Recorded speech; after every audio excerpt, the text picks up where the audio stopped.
আজি হল 21 এপ্ৰিল সোমবাৰ এছএছৰ ষ্টুডেণ্টে বহুতেই জানিব বিচাৰি আছে যে এছএছৰ ৰিজাল্ট কেতিয়া দিয়া হ'ব গতিকে মই আহিছো তোমালোকক অফিচিয়েল আপডেট দেখুৱাবলৈ বেলেগ এখনে দেখুৱাও অফিচিয়েল আপডেট তোমালোকে ক'ৰ পৰা চাবা এছএছৰ ৰিজাল্ট আজি দিয়া হ'ব নেকি জানিব পাৰিবা এই ভিডিঅ'টোৰ মাধ্যমত ভিডিঅ'টো সম্পূৰ্ণৰূপে তোমালোকে চাবা চেনেলটো সাবস্ক্ৰাইব কৰি ৰাখিবা পৰৱৰ্তী ভিডিঅ' পাবলৈ অফিচিয়েল আপডেট ক'ত পাবা হেতু মই আৰু এটা ভিডিঅ'ত কৈছিলো যে মাননীয় শিক্ষামন্ত্ৰী বা মাননীয় মুখ্যমন্ত্ৰীৰ টুইটাৰ একাউণ্টৰ পৰা পাবা নহলে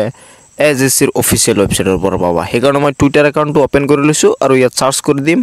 শিক্ষামন্ত্ৰীৰ যি টুইটাৰ একাউণ্ট আছে সেই টুইটাৰ একাউণ্ট মই ইয়াত সাৰ্চ কৰি দিম তোমালোকে হয়তো দেখা পাইছা মই মাননীয় শিক্ষামন্ত্ৰী ডক্টৰ ৰনোজ পেগুৰ অফিচিয়েল টুইটাৰ একাউণ্টটো ওপেন কৰি লৈছো আৰু অফিচিয়েল টুইটাৰ একাউণ্টত ওপেন কৰাৰ পাছত তোমালোকে তললৈ স্ক্ৰল কৰি চাবা যে ইয়াত 11 ঘণ্টা আগত তেওঁ টুইট কৰিছে আৰু অলপ তললৈ স্ক্ৰল কৰিলে চাবা যে পঞ্চায়তৰ ইলেকশ্যনক লৈ তেওঁ 13 ঘণ্টা আগত এটা টুইট কৰিছে ইয়াৰ বাহিৰে বাকি যি আছে হেকিটা হল তেওঁৰ মানে বেলেগ টুইট এছএছৰ ৰিজাল্টক লৈ তেওঁ বৰ্তমান যেতিয়ালৈকে মই ভিডিঅ'টো বনাই আছো তেতিয়ালৈকে কোনো ধৰণৰ টুইট কৰা নাই তাৰ মানে আজি যেহেতু 21 এপ্ৰিল মই যেতিয়ালৈকে ভিডিঅ'টো বনাই আছো 21 এপ্ৰিলত ৰিজাল্ট ঘোষণা কৰা হ'ব বুলি অফিচিয়েলি তেওঁ ঘোষণা কৰা নাই ইয়াৰ উপৰি মই তোমালোকক আৰু এটা টুইটাৰ একাউণ্ট দেখুৱাই দিব বিচাৰো হেতু হল মাননীয় মুখ্যমন্ত্ৰী ডক্টৰ হিমন্ত বিশ্ব শৰ্মাৰ টুইটাৰ একাউণ্ট তেওঁ 8 ঘণ্টা আগত টুইট কৰিছে ইয়াৰ বাহিৰে বেলেগ একো টুইট তেওঁ কৰা নাই অলপ স্ক্ৰল ডাউন কৰি তললৈ আহিলে 9 ঘণ্টা আগত তেওঁ টুইট কৰিছে এটা বেলেগ টুইট কিন্তু এছএছৰ ৰিজাল্টক লৈ তেওঁ ইয়াত কোনো ধৰণৰ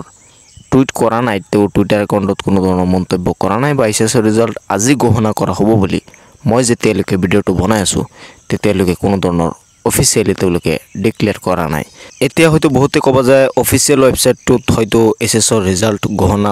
ঘোষণা তাৰিখ আহি যাব পাৰে সেইকাৰণে মই অফিচিয়েল ওয়েবসাইটটো এতিয়া ওপেন কৰিম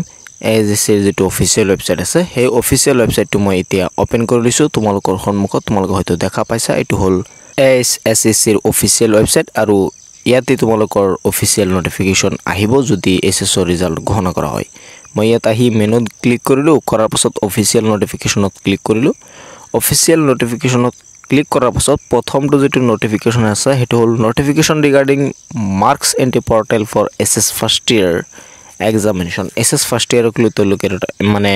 লেটেষ্ট যেটো নোটিফিকেশন এটো ইয়াত কৰিছে ইয়াৰ বাহিৰে তেওঁলোকে কোনো ধৰণৰ এছএছৰ ৰিজাল্টক লৈ কোনো ধৰণৰ নোটিফিকেশন ইয়াত কৰা নাই তো বহুতে যেহেতু কৈ আছে বা বহুত ইউটিউব চেনেলত এই বিষয়ে মানে বাতৰি প্ৰকাশ পাই আছে যে এছএছৰ ৰিজাল্ট আজি ঘোষণা কৰা হ'ব অৰ্থাৎ 21 এপ্ৰিল তাৰিখে ঘোষণা কৰা হ'ব বহুত ষ্টুডেন্টে এই বিষয়ে মোৰ পৰা জানিব বিচাৰি আছে সেইকাৰণে আজিৰ এই ভিডিঅ'ত যেকিটা অফিচিয়েল সোৰ্স আছিল এইকিটাই হল অফিচিয়েল সোৰ্স বাকি যেকিটা তোমালোকে দেখি থাকা ইউটিউব চেনেলে হোক বা বেলেগ ওয়েবসাইটে হোক বা বেলেগ টুইটাৰ একাউণ্টে হোক হেকিটা হল আনঅফিচিয়েল হেকিটাত উল্লেখ কৰা থাকিলেও ৰিজাল্ট ঘোষণা কৰাৰ কোনো মানে সম্ভাৱনাই নাই বা ৰিজাল্ট ঘোষণা নকৰিব পাৰে মেট্ৰিকৰ ৰিজাল্টৰ আগত তোমালোকে হয়তো দেখা পাইছে মানে অসমৰ গোটেই কেইটা নিউজ চেনেলতে প্ৰকাশ পাই গৈছিল যে 10 এপ্ৰিল তাৰিখে মেট্ৰিকৰ ৰিজাল্ট ঘোষণা কৰা হ'ব প্ৰায় নিউজ চেনেল বিলাকত ময়ো কৈছিল লগতে মানে নিউজ লাইভ প্ৰতিদিন টাইম DY365 এনেকুৱা ডাঙৰ চেনেলতে প্ৰকাশ পাই গৈছিল যে 10 এপ্ৰিল তাৰিখে মেট্ৰিকৰ ৰিজাল্ট ঘোষণা কৰা হ'ব কিন্তু 10 এপ্ৰিল তাৰিখে মেট্ৰিকৰ ৰিজাল্ট ঘোষণা কৰা হোৱা নাছিল সেইকাৰণে মই কওঁ এই তিনটা সোৰ্সৰ বাহিৰে বেলেগ তোমালোকে কোনো ধৰণৰ নিউজ চেনেল হোক বা বেলেগ কোনো বাতৰি তোমালোকে বিশ্বাস কৰিব নোৱাৰিবা